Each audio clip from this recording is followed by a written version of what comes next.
বিসমিল্লাহির রহমানির রহিম। আসসালামু আলাইকুম ডিয়ার ভিউয়ার্স। আশা করছি সবাই ভালো আছেন, সুস্থ আছেন।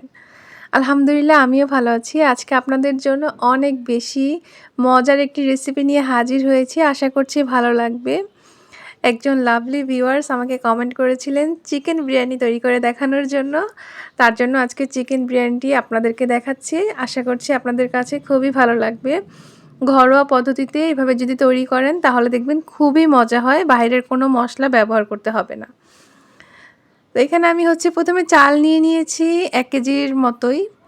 1 কেজি থেকে সামান্য একটু কম হতে পারে।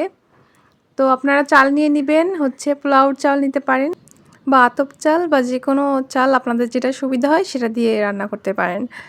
এখানে আমি বিভিন্ন ধরনের মশলা নিয়েছি। এখানে দেখতে পাচ্ছেন শুকনো মরিচ বাটা আছে, পেঁয়াজ বাটা আছে, 8 থেকে 10টি চীনাবাদাম বাটা আছে, তারপর জয়ত্রী জয়ফল মিক্সড করে বাটা আছে, আদা এবং রসুন বাটা ছিল। এখানে আপনাদেরকে দেখাচ্ছি মুরগি। এখানে হাড়, ঘিলা, কলিজা আর পা ছাড়া মুরগিটা নেওয়া হয়েছে। মানে 1.5 কেজি পরিমাণ মুরগির মাংস আছে এখানে। তো এখন আমি একে একে সব মশলাগুলো এখানে দিয়ে দিব। তো মুরগিটাকে আপনারা ছোট ছোট পিস করে কেটে নেবেন। এখানে আমি মুরগির পা নিইনি, ঘিলা, কলিজা, মাথা এগুলো নিইনি। এগুলা বাদ দিয়ে আপনারা সলিড যে অংশগুলো আছে সেগুলো নেবেন। এখানে দিয়ে দেওয়া হলো বাদাম বাটা, 8 থেকে 10টি বাদাম বেটে আপনারা দিয়ে দিবেন। চীনা বাদাম আর কাঠবাদাম থাকলে 6-7টি দিলেই হবে। তারপরে শুকনো মরিচের বাটা, আপনারা যেরকম ঝাল পছন্দ করেন সেই অনুযায়ী বাটা মশলাটা দিবেন। তারপর আদা রসুন বাটা দিবেন 1/2 চামচ করে, আর পেঁয়াজ বাটা দিবেন 1 চামচ পরিমাণ। তারপরে জয়ত্রী জয়ফল দিবেন। জয়ফল একটা জয়ফলের 4 ভাগের 1 টুকরা দিলেই হবে, খুব বেশি দেওয়ার কিন্তু কোনো প্রয়োজন নেই যদি ছোট জয়ফল হয়। আর বড় জয়ফল হলে আরও কম দিতে হবে। আর জয়ত্রীও 1/2 চামচের থেকে আরও কম দিতে হবে, কারণ এই দুটা উপকরণ একটু বুঝে শুনে দিবেন। পরবর্তীতে লাগলে অ্যাড করবেন, কিন্তু বেশি দিলে কিন্তু খাবারটা নষ্ট হয়ে যাবে। এখন এখানে দিয়ে দেওয়া হলো পরিমাণ মতো লবণ। আমি কিন্তু আজকে কোনো হলুদ ব্যবহার করব না, যেহেতু মুরগির মাংস দিয়ে আপনাদেরকে চিকেন বিরিয়ানি রান্না করে দেখাচ্ছি। আর কোনো প্যাকেটজাত মশলা ব্যবহার করব না। প্যাকেটজাত মশলা কিন্তু আমাদের স্বাস্থ্যের জন্য খুবই ক্ষতিকর, কারণ সেখানে কি না কি ব্যবহার করে। আর আপনারা যদি এরকম সলিড মশলাগুলো ব্যবহার করেন বাজার থেকে কিনে এনে, সেটা কিন্তু খুবই ভালো। এখানে কিন্তু আমি জিরা গুঁড়া ব্যবহার করেছি, ধনিয়া গুঁড়া ব্যবহার করেছি। দেখতে পাচ্ছেন, এটাকে ম্যারিনেট করে আপনারা 1 ঘন্টা রেস্টে রেখে দিবেন। সুন্দর করে ভালোভাবে কিন্তু সব ধরনের মশলা দিয়ে আমি এখানে মাখিয়ে রেখেছি। তারপর এখানে কিন্তু তেল দিয়ে দিব আমি। মানে আপনারা সব মশলাগুলো একসাথে ম্যারিনেট করে মাংসটাকে রেখে দিলে ভিতরে মাংসের ভিতরে মশলাটা যাবে, খেতে খুবই ভালো হবে। এখানে আলু নিয়ে নিয়েছি বিরিয়ানিতে দেওয়ার জন্য। আপনারা যতটুকু আলু খেতে পছন্দ করেন সেই অনুযায়ী দিয়ে নেবেন, খুব বেশি আলু দেওয়ার প্রয়োজন নেই। 4টা আলু দিলেই হবে, দেখা যায় 2 ভাগ করে বা 4 ভাগ করে। মাংসটাকে এখন সুন্দর করে কষিয়ে নিতে হবে। তো এখানে কিন্তু আমি এক্সট্রা কোনো পানি ব্যবহার করছি না, মুরগি থেকে কিন্তু নিজে নিজে একটা পানি বের হবে। আর এখানে কিন্তু আলু দিয়ে দিয়েছি, একসাথে কষিয়ে নিতে হবে সুন্দর করে। আর আপনারা ঝালটা পরিমাণ মতো দিয়ে দিবেন। আর পাশে ডিম সিদ্ধ করে নেওয়া হচ্ছে, কারণ বিরিয়ানির সাথে কিন্তু ডিমটা খেতে খুবই ভালো লাগে। আপনারা চাইলে কিন্তু কোরমা তৈরি করতে পারেন, ডিমের কোরমা।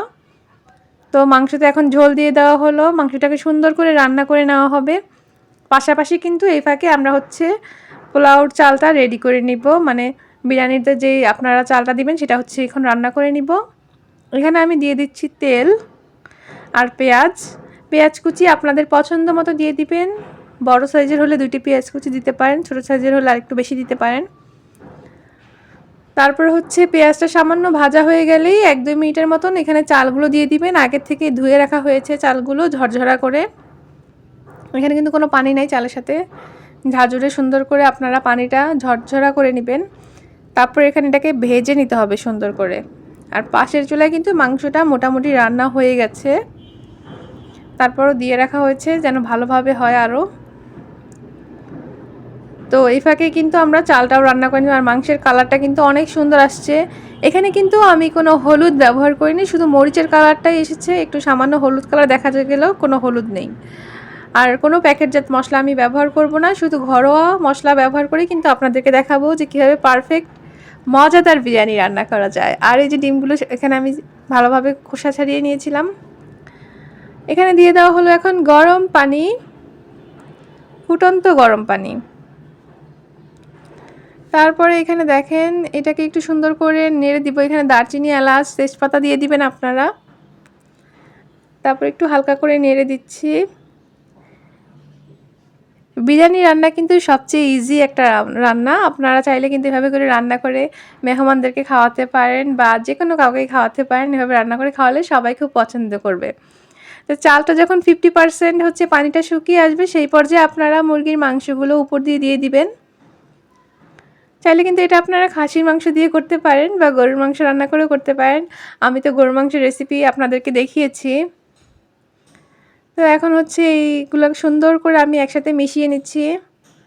তারপর কিন্তু বেশি একটা সময় লাগবে না রান্না করতে, 20 থেকে 30 মিনিট সময় লাগবে, কারণ এই পর্যায়ে কিন্তু মাংসটা রান্না করা আর চালটাও কিন্তু অনেকটাই হয়ে গেছে, 50%-এর মতো চালটা হয়ে গেছে। তো এই দেখেন এই পর্যায়ে যদি আপনাদের লবণ প্রয়োজন হয় বা কোনো কিছুর প্রয়োজন হয়, আপনারা এই পর্যায়ে হচ্ছে যে কোনো মশলা ব্যবহার করতে পারেন। রান্না কিন্তু কমপ্লিট। আপনাদেরকে আমি দেখাচ্ছি যে কতটা পারফেক্ট হয়েছে রান্নাটার। স্মেলটা এত সুন্দর আসতেছিল যেটা আসলে বলার মতো না। তো আপনারা কিন্তু এভাবে বাসায় খুব মজা করে চিকেন বিরিয়ানি রান্না করতে পারেন। চিকেনটা একদম ভালোভাবে কুক হয়েছে আর লাস্টের দিকে মাংসটা দেওয়ার ফলে আপনাদের হচ্ছে মাংসটা ধোয়া ধোয়া হয়ে যাবে না, মশলাটা ভালোভাবে থাকবে।